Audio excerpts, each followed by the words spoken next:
This college football playoff has been absolutely insane in every way possible.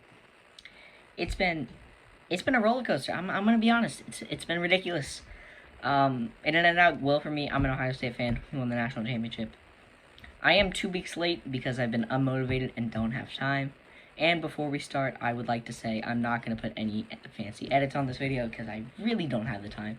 So I'd recommend listen. If you want to watch me talk, knock yourself out. I don't care.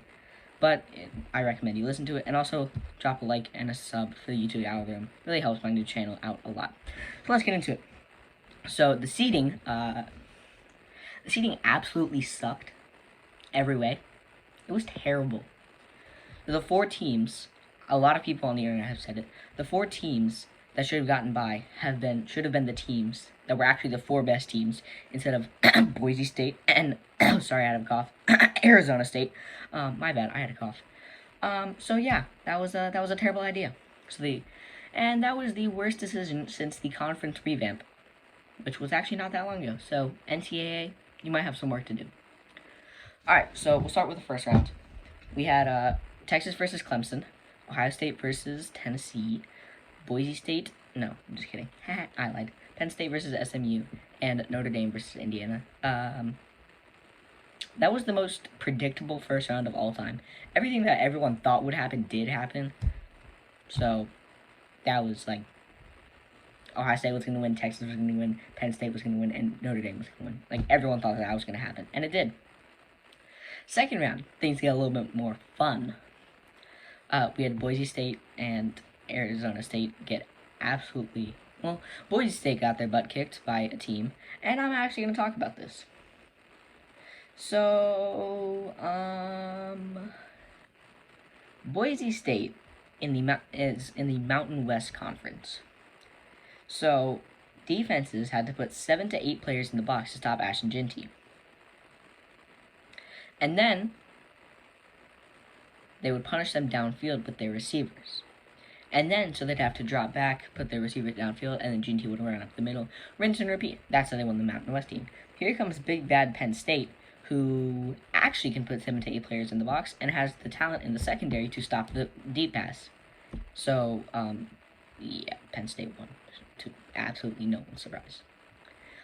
Texas versus Arizona State. I was joking around with my dad as we were watching the game, and I was like, Texas scored in 2 plays. I was like, oh, this is going to be a blowout. They scored in 2 plays. And Dad was like, let's not get ahead of ourselves. And then Arizona goes 3 and out and punts it, and then they return it, and my dad looks at me and was like, yeah, you might be right.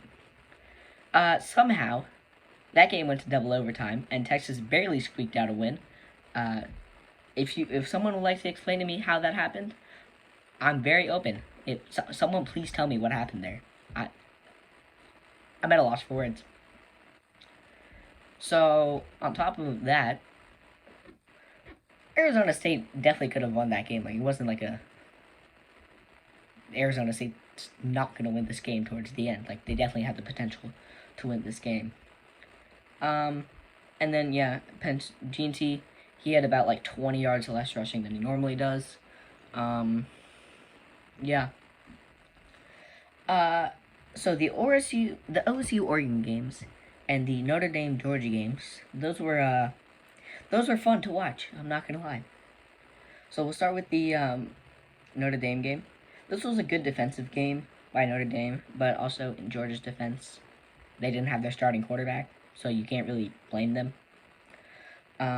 But they also just like didn't do amazing. There was that special teams play on that 4th and 1 punt that Notre Dame ran, and so they had their their punt unit on the field, and then they ran it, and they ran everyone off and put their offense back on. Georgia did great. They took their special teams off and put their defense back on, and then Notre Dame ran a delayed snap, and then when like the quarterback would go, and then the center would snap. So. One guy on the Notre Dame offense jumped off sides. One guy. It was like one piece of carelessness. and the commentator started absolutely glazing Marcus Freeman. They was like, that is genius play calling by the special teams genius grandmaster Marcus Freeman. And I'm like, that's just not right. That was just carelessness by that Georgia lineman. That was no, that was just sloppiness. Like, it was just sloppy from the Georgia players. The Rose Bowl game was a ton of fun to watch because, you know, I am an Ohio State fan. This is biased a little bit. So Ohio State dominated this game from start to finish, apart from those like 10 minutes around halftime, where Notre Dame got like 21 points or something like that. Yeah, I still don't know how Oregon got those 21 points. We controlled like the entire game, thanks to Jeremiah Smith with his absolutely monster game with 2 touchdowns and like 100+ yards receiving. Yeah, we absolutely killed Oregon. I also heard the commentators say that they didn't have their starting wide receiver or running back. So, yeah, I mean, that might have impacted a little bit, probably, but I'm not sure. The semifinals, those were some good games. So I watched like a 95% of the Notre Dame Penn State game. I went to bed with like 5 minutes left. I was really tired. So Notre Dame kicked a game-winning field goal, which I obviously didn't see, but I thought Penn State was going to win. Their run game and passing looks very solid, and Notre Dame's defense almost stopped them like 17 gazillion times, and the refs really did not like the Fighting Irish this game. The refs were really going at it with the Fighting Irish. It was like 17 flags that could have been easily avoided. It was a defensive battle from the start, which is kind of true. No one scored until the second quarter. But not true, because it ended like 27-24. So that's that. There were also a couple great catches by Tyler Warren, and also great ones by Jeremiah Love, who's actually a really good running back. I think he'd definitely do well in the NFL. Notre Dame had 1 or 2 disallowed picks, which my brother, who's a Notre Dame fan, he got a little ticked off. And yeah, it was the whole thing was fun to watch. I love that game. It was, he also called the, Notre Dame backup. His last name is Angeli. I don't remember what his first name is, but my brother calls him Peanut Butter and Jelly, which I found pretty funny. Ohio State, Texas. That was a shootout. That was an absolute shootout. That was probably the most fun second half to watch the whole playoffs. Like, the first half was, like, alright. It was, like, 14-7, because Trayvon Henderson had that really nice 75-yard touchdown run, which was, like, a great motivation boost. We really needed that right there. Because we missed a 4th down, or Howard threw it interception. And then Texas scored on the first play. And then on the first play, we have a slip screen, and then there was nothing in front of him besides green grass and red jerseys. That was a great play. And just ran past everyone. Like, everyone. Anyway, so the half ended 14-7. The second half in the beginning was like, yeah, the offenses started to get going. We did have some good drives by both teams. Texas secondary did a great job covering Jeremiah Smith because they were running a zone coverage instead of a man, and we know from the Notre Dame and Oregon games, if you run man against Jeremiah Smith, it's over for you. So they had zone, and I saw the stat while I was watching the game. Jeremiah Smith had like 1 reception for 3 yards that entire first half. During the second half, Cardinal Tate and Igbuka started getting some targets because they were focusing their coverage on Smith. And then the Texas spread out their defense, so we got some even targets. Texas receiver Anthony Golden, pretty sure that's his name, also started getting going, and then Texas got the ball back pretty quick after the running back for the Longhorns. Isn't his name like Blue or something? He absolutely juked Hancock and then got a touchdown. Then Judkins got his second touchdown. Judkins had a monster game that game. Judkins got his second touchdown, and it was 21-14 Ohio State. Texas starts driving down the field, and they get to the 1 goal. They get to the 1, and it's 1st and goal. No gain. Second down at the 1. Tackle for a loss of 7 yards. 3rd and 8, incomplete pass. 4th and goal. And I love what the commentator said here. Jack Soy gets a strip. And we have an 82-yard scoop and score for the nail in the coffin. Pretty much secured the game for us. Texas starts their drive, which is obviously hopeless. Cody Simon picks it off, and the game's over. And yes, I talked more about that game any other so far. No bias from Ohio Stateness, but it was the best so far. And okay, we're finally getting to it.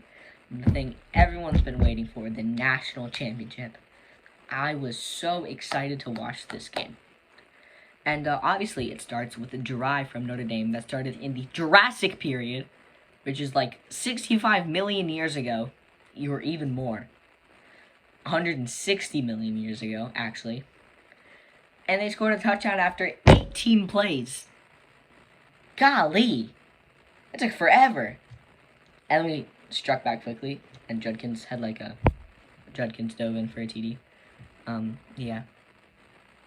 Our drive was like 3 or 4 minutes, and the Notre Dame one, they ate up like the entire first quarter, almost. And our defense started absolutely cooking, and Notre Dame didn't score again until 3 minutes left in the third quarter. So Judkins scored. It was 7-7. Notre Dame went 3-0. He scored again. Will Howard, Jeremiah Smith just walked in without a care in the world. Then Notre Dame went 3-0 again, thanks to the Buckeyes defense. We drove down the field, and Will Howard fooled about 3 Notre Dame players by thinking he was going to run, and just popped it over everyone, and Judkins got a second touchdown. Notre Dame went 3-0 again, and the second quarter ended. And Ohio State, after a halftime that was almost longer than the first drive of Notre Dame, it was like 20 minutes instead of the usual 15. So 10 seconds into the quarter, guess who? Judkins gets a 70-yard run to put us on the 5-yard line, and now it's a couple plays later. The MVP of this game, in my opinion, scores his 3rd touchdown of the game by just pile moving, I guess. It's just pretty much tush-push, basically. It's now 28-7 Ohio State. The Irish turned it over on downs, and Fielding kicks a field goal, so it is 31-7 Ohio State. Notre Dame starts the drive, and eventually Goodhouse, as my brother calls him, Jaden Greathouse, breaks 2 tackles and runs in for a 34-yard TD. Then Ohio State looks like they're going to have a scoring drive, but Iwuka fumbles it on a slam. Then Notre Dame resorts to a field goal, but Mitch Jeter hits an absolute missile that bounces off the left post. If he had made it, Buckeyes fans worried the Sniffles would have escalated just a teeny bit, by which I mean a lot. Notre Dame scored again and got the 2, and Buckeye fans were definitely worried at this point. It was 23-31. If Ohio State didn't score on this drive, Notre Dame could have gone and got the 2-point conversion to send the game to overtime. Ohio State went down the field and thankfully scored a field goal, and we won the game. And, I went to bed right after that. It was like 11 o'clock at night. And that's the most ridiculous playoff this has ever seen. And side note, as Buckeye fan, I formally request that the CFP committee changes the format of the playoff every single year. We have 3 national championships every year. Because twice that they've changed the playoff format, and twice that we've won, in 2015 and 2025. And that was the playoffs. It was pretty ridiculous. Roller coaster of emotions for all fans. And overall, it was just great to watch. So, thanks for listening, watching. I don't know what you did. And I hope you enjoyed watching the playoffs as well. Bye, guys.